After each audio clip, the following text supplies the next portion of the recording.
Oddio, trattore.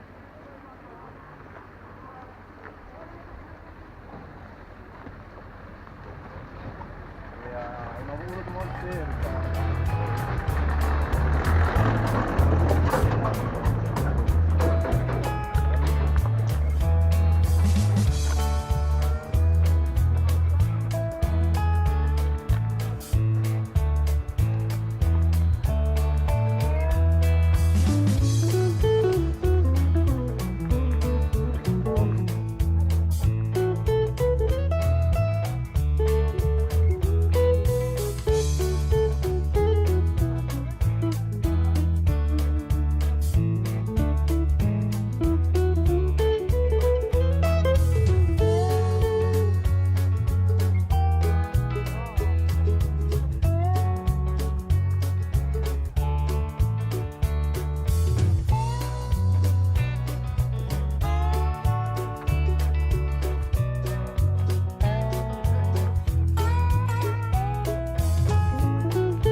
Dire come stai, minchia, aveva due occhi grossi come...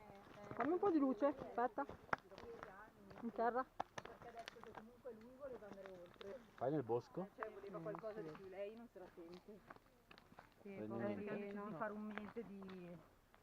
Ma infatti ho detto, ma magari ti serve un mese, alla fine vabbè, fino a 6 anni. Ciao, stiamo scendendo dal Rifugio Pialeral. Hi guys, stiamo scendendo dal Rifugio Pialeral. Grazie per il nostro vlog. Questa che sta passando è gnocca numero 1, siciliana, disinibita, un po' sposata ma lasciamo perdere. Elena, attenzione, brianzola doc con tutti i pregi e difetti della cosa. Poi abbiamo un maschio di un certo livello, ragazzi, c'ha l'iPhone, voglio dire. Inquadrami. Hi guys. Queste è per le nipotine. Sì. Sono ieri del bosco! Dai un bacino, sa che siamo filmati. Non sento il bacio, sa, Wow! Andrea!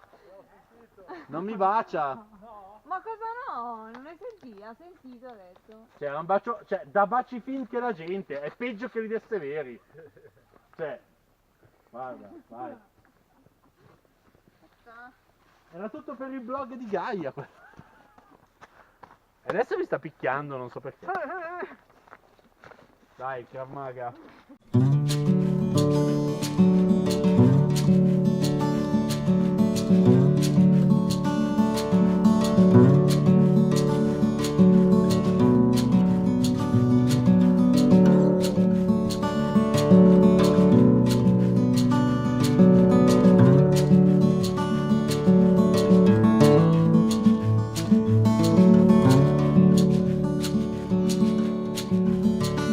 Ciao.